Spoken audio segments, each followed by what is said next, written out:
Portistas, cá estamos nós outra vez, juntos, atentos e prontos para mais um capítulo desta caminhada que não dá descanso ao coração. E hoje, acredita, há muito para digerir. 5 momentos que estão a abanar o presente, a mexer com o balneário, a testar a estrutura e a abrir portas que poucos estão a ver. Temos lesões que assustam, regressos que aliviam, decisões cirúrgicas que deixam marcas, uma aposta milionária que agora tem de dar títulos, e uma chamada inesperada da juventude que pode mudar tudo. Não vou dizer nomes. Não vou revelar já quem está em risco, quem está de volta ou quem apareceu de surpresa no Olival, mas posso garantir-te isto: se amas este clube como eu, vais sentir cada segundo. Vais ficar revoltado. Vais sorrir de alívio. Vais fechar os punhos de tensão. E talvez, no fim, voltes a acreditar um bocadinho mais. Por isso já sabes, deixa o like, ativa o sininho e partilha com quem vibra como tu. Porque isto não é só futebol. Isto é o Porto. E hoje, vais senti-lo até ao último segundo. Agora respira fundo, porque o que aí vem começa com um susto e acaba com uma promessa. É sempre assim. Quando parece que está tudo controlado, vem aquele susto que ninguém queria. E quando esse susto envolve um dos jogadores mais importantes do plantel, e ainda por cima em contexto de seleção, o coração dos portistas salta logo para a boca. Steven Eustáquio, médio titularíssimo, líder dentro de campo, capitão da seleção canadiana, fez os 90 minutos frente à Roménia e acabou o jogo com dores no joelho. Foi reavaliado durante a madrugada e, de repente, avião de volta para o Porto. Lesão. Joelho. 2 palavras que, juntas, congelam o sangue de qualquer adepto.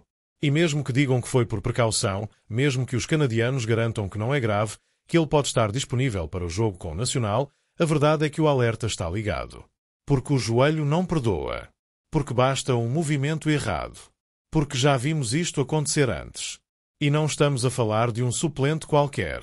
Estamos a falar de um dos jogadores mais utilizados da época passada, de um dos motores do meio-campo azul e branco, de um homem com 51 internacionalizações, 4 golos e um estatuto que impõe respeito dentro e fora de campo.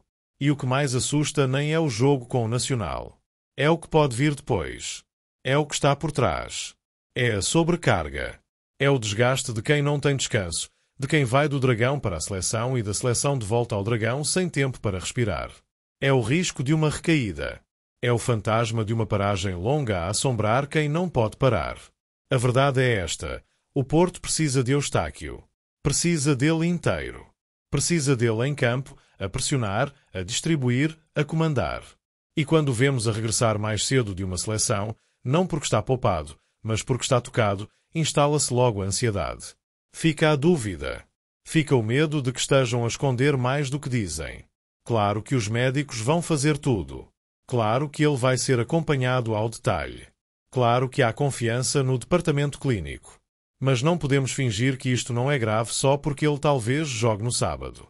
Não podemos normalizar um susto destes. E há outra coisa. Se ele não estiver apto, quem pega naquele meio-campo? Quem assume o lugar? Com Gabri e Veiga ainda condicionado, com as opções limitadas, quem é que vai garantir a intensidade, a inteligência tática, o equilíbrio que Eustáquio dá? É aí que começa a pressão. Não só sobre o jogador, mas sobre o treinador. Sobre a estrutura. Sobre quem tem de encontrar soluções rápidas e eficazes para um problema que pode estourar em cima do apito inicial. Mas atenção! Eustáquio não é de baixar os braços. Nunca foi. É daqueles que joga com dores, que lidera com o exemplo, que arrasta os outros mesmo quando o corpo não colabora.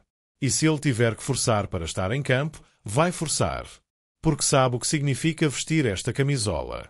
Só que às vezes, forçar tem custo. E a pergunta que fica no ar é: vale a pena arriscar? Ou estamos a jogar com fogo? Portistas, o susto está dado. Agora é esperar. Agora é torcer. E agora é rezar para que isto não passe de um falso alarme. Mas agarra-te, porque o que vem a seguir vai mexer contigo de outra forma. Uma boa nova, um regresso que dá alívio, e uma dúvida que ainda não se resolveu.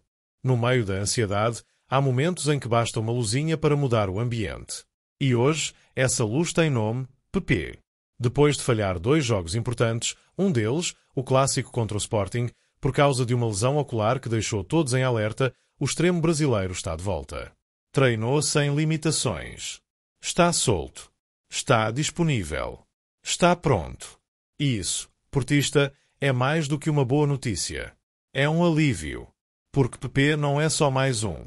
É dos poucos que consegue quebrar linhas, acelerar o jogo, rasgar defesas, decidir com um toque. A sua ausência sentiu-se. E o seu regresso muda tudo. Mas como já te disse, não dá para respirar fundo por completo. Porque se por um lado recuperamos um desequilibrador nato, por outro ainda há dúvidas a pairar. Gabri Veiga. Nome sonante. Contratação ambiciosa. Potencial enorme. Mas continua condicionado. Lombalgia. Dor chata, persistente, imprevisível. E mesmo que a expectativa seja positiva, que ele possa recuperar a tempo do jogo com o Nacional, a verdade é que ainda não há certezas. Está em avaliação diária. Está preso por fios. E é aqui que começa o dilema. Porque a ideia era ver Gabri e Pepe juntos, finalmente, no mesmo 11. Era começar a construir a química entre dois talentos que podem transformar este Porto. Mas essa dupla pode ter de esperar. Porque um está de volta e o outro ainda está preso à sala de tratamento. E depois há o nome de Martim Fernandes. Outra baixa confirmada. Continua no ginásio. Continua afastado. E para quem sonha ver os miúdos da formação a ganhar espaço, é mais um sinal de que o caminho não vai ser fácil. Tudo isto num treino especial. O primeiro com Pedro Lima integrado no grupo principal. E atenção, Farioli não está a perder tempo. Está a ver tudo. Está a testar. Está a preparar. Porque sabe que esta fase da época não permite erros. E não está sozinho. Vilas Boas também esteve lá, presente no Olival, a observar, a tomar notas, mesmo que só mentalmente, a sentir o grupo. Porque este Porto não se constrói só com bola.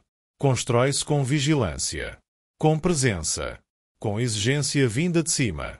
É neste cenário, entre regressos, dúvidas e olhos atentos, que o Porto se prepara para defrontar o Nacional. Um jogo que, à primeira vista, parece acessível, mas que esconde riscos sérios. Sobretudo quando o plantel ainda não está a 100%. Sobretudo quando o 11 ideal ainda não se consolidou. O que vem aí não é apenas mais um jogo. É um teste à profundidade do plantel, à capacidade de rodar, de adaptar, de vencer mesmo sem estar completo. E se Pepe pode ser a chave para desbloquear a partida. Gabri é o ponto de interrogação que continua a pairar no ar. E isso, por si só, já cria tensão. Mas a verdade é que há mais do que jogadores a preocupar. Porque mesmo enquanto se fala de treinos e lesões, há um miúdo da casa que teve de ir à faca. Uma operação ao joelho que pode travar a sua evolução, justo quando tudo podia começar a acontecer. E o que te vou contar a seguir é o lado mais duro de quem está a crescer dentro do Porto. É nestes momentos que tudo abranda, que o barulho à volta desaparece, que o futebol deixa de ser jogo e passa a ser dor. Gil Martins, 19 anos, médio da equipa B do Porto. Um dos que trabalha no silêncio, que cresce fora dos holofotes, que sonha com o dragão e que agora vai ter de parar. Cirurgia ao menisco do joelho direito. 4 semanas fora, no mínimo. E 4 semanas, nesta fase da carreira, parecem uma eternidade. A operação correu bem. Foi limpa. Sem intercorrências, diz o clube. Mas quem já passou por isto sabe, não é só o físico que sofre. É a cabeça. É a alma. É aquela sensação de estar a subir uma escada e de repente o degrau desaparecer. Gil vinha de uma época sólida. Não era estrela, não era destaque de jornal. Mas fez 21 jogos, foi ganhando minutos, foi mostrando consistência. Este ano, entrou nos últimos minutos da primeira jornada frente ao Feirense.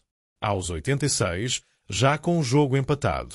Não resolveu, mas também não tremeu. Deu para ver que ali há matéria. E agora, pausa. Travão. Sala de operações. Ginásio. Reabilitação. Sozinho, muitas vezes. A ver os outros jogar. A ver as oportunidades passarem. A tentar manter a motivação quando tudo dentro dele grita por voltar. E o que mais custa não é só o tempo parado. É o timing. Porque esta época, com Farioli atento à formação, com Vilas Boas presente no Olival, com jovens a serem chamados aos treinos do ZA, Gil podia perfeitamente ser o próximo. Podia estar na fila. Podia ter sido ele a subir. Mas agora vai ter de esperar. E a verdade é que o futebol não espera por ninguém. Enquanto ele recupera, outros avançam. Outros ocupam espaço. E quando ele voltar, vai ter de começar tudo de novo. Vai ter de provar outra vez. Vai ter de mostrar que a lesão não o mudou. Que ainda está lá tudo. Que ainda vale a pena apostar. Mas se há clube que sabe o que é levantar jogadores depois da queda, é o Porto. Aqui não se vira costas a quem luta. Aqui a dor faz parte da caminhada. E se Gil tiver cabeça, se tiver força, se tiver aquele espírito portista que não baixa os braços por nada, então vai voltar. E vai voltar melhor. Porque estas 4 semanas podem ser mais do que uma recuperação física. Podem ser o início de uma nova etapa. De um salto mental. De uma maturidade que só a dor ensina. E para nós, portistas, fica o recado. Nem tudo é glamour. Nem tudo é contratação de 30 milhões. Há miúdos com o emblema no peito, com um sonho nos olhos, a sofrer calados para um dia poderem pisar o relvado do Dragão. Hoje é o Gil. Amanhã pode ser outro. E todos eles precisam do nosso olhar, da nossa memória, do nosso apoio. Agora, respira. Porque depois desta paragem forçada, vem aí uma reviravolta. Porque enquanto uns param, outros aceleram. E o que está a acontecer nas finanças do Porto vai deixar-te de boca aberta. Prometeram o maior mercado de sempre e muitos pensaram que era só discurso, só fogo de vista, só uma frase bonita para ganhar tempo. Mas o que aconteceu foi bem mais do que isso. Foi uma autêntica revolução, uma mudança de pele, um Porto completamente novo que nasceu à força, no limite, num cenário em que qualquer outro clube teria recuado, mas o nosso foi para cima. 94 milhões investidos em reforços, mais de 10 caras novas no balneário, gente com nome, gente com potencial, gente para agora e para o futuro. E tudo isto sem estar na Liga dos Campeões, sem a almofada europeia, sem o conforto que outros têm, só com coragem, estratégia e, sim, muito risco. Porque o que está por trás desta loucura não é só ambição, é necessidade. É a gestão a puxar o clube do fundo, a tentar equilibrar contas enquanto monta uma equipa que seja capaz de ganhar já. Foram empréstimos, renegociações, cortes nos salários, reestruturação de dívida, antecipação de receitas, tudo feito à pressão, tudo montado para garantir uma coisa, que Farioli tivesse um plantel à altura da exigência do Dragão. E é aqui que bate mais forte, porque agora já não há desculpas. Agora, depois de tudo o que foi feito, depois de tudo o que foi investido, depois de todas as vendas que encheram os cofres, não há margem para falhar. O Porto tem de ganhar. Tem de ganhar já. Tem de justificar até ao último cêntimo cada nome que entrou, cada contrato assinado, cada promessa feita. Galeno, Nico Gonzalez, Francisco Conceição, Otávio Ataíde, João Mário, Gonçalo Borges, todos vendidos, todos em caixas importantes, todos nomes que estavam ligados à estrutura da equipa e que saíram para dar lugar a esta nova era. Uns foram bem substituídos, outros ainda deixam vazio. Mas a realidade é só uma. Este é o plantel que Farioli pediu. Este é o grupo em que Vilas Boas acredita. E este é o projeto que agora tem de dar resposta dentro de campo. E não é só pelo orgulho, não é só pela história, é porque as contas também apertam. Porque este investimento só se paga com resultados. Porque há prazos, há compromissos, há metas que não podem falhar.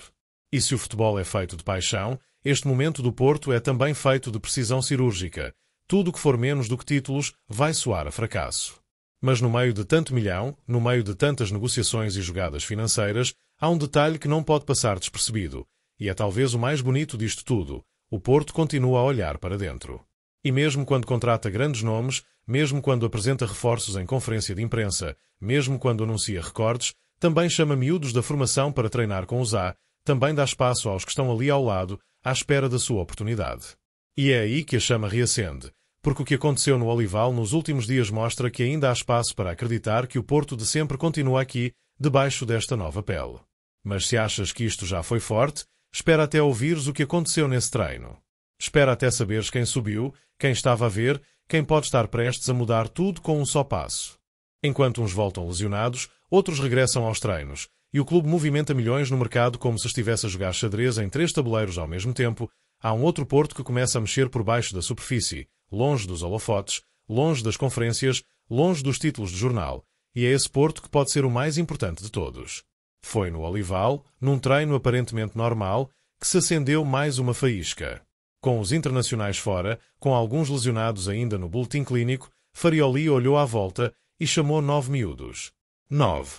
Da equipa B, dos sub-19, da base do clube: António Ribeiro, Felipe Silva, Tiago Silva, João Teixeira, André Oliveira, Cauê Rodrigues, Ángel Alarcón, André Miranda, Filipe Sousa. Nomes que, para muitos, ainda dizem pouco, mas que podem ser tudo no futuro. E não foi só o treinador que estava atento. Vilas Boas também lá estava, presente, a observar, a sentir o treino, a ver com os próprios olhos o que está a nascer ali dentro, não por obrigação, mas porque acredita que é ali que se constrói a base, a alma, o futuro. Não é discurso bonito. É convicção pura. Porque este Porto não pode viver só de cheques. Tem de viver de identidade, de continuidade, de sangue novo que já nasce azul e branco por dentro. E quando o presidente está no campo, a ver os putos com os olhos abertos, com a camisola colada ao corpo e a sonhar acordados, isso não é um detalhe. É uma mensagem. E é esta mistura de investimento gigante com aposta em miúdos que faz do Porto um clube único, que mostra que aqui não se vive só de milhões. Vive-se de oportunidades. Vive-se de mérito. Vive-se de uma ideia que nunca morre, a de que qualquer um pode chegar lá se mostrar que tem o que é preciso. E atenção, não são treinos para fazer número. São treinos a sério, com intensidade, com exigência, com Farioli a corrigir, a puxar, a testar. Porque se há espaço no plantel, se há lesões, se há dúvidas, se há jogos a chegar em sequência, então que seja um da casa a subir. Que seja um deles a agarrar o lugar. E é com esta imagem que terminamos o episódio de hoje, com os miúdos no relvado, com o presidente a assistir, com o treinador a apostar, com o clube a vibrar entre o presente e o futuro, entre a pressão do agora e a esperança do que aí vem. Portistas, o que vivemos hoje foi mais do que 5 notícias. Foi uma viagem emocional. Sentimos a ansiedade de uma lesão inesperada, o alívio de um regresso importante, a frustração de ver um jovem travado quando ia descolar, a tensão brutal de uma estrutura que investiu tudo. E agora, este último momento, esta última imagem, é o que nos lembra porque é que somos do Porto. Porque aqui não há garantias. Mas há luta, há esforço, há fé. E há um clube que, mesmo quando está no limite, encontra forma de reacender a chama. Por isso comenta, diz-me o que mais te marcou neste episódio. Partilha com todos os portistas que conheces. E se ainda não o fizeste, subscreve o canal, ativa o sininho e vem viver isto connosco todas as semanas. Porque quem sente, nunca desiste e quem acredita, volta mais forte.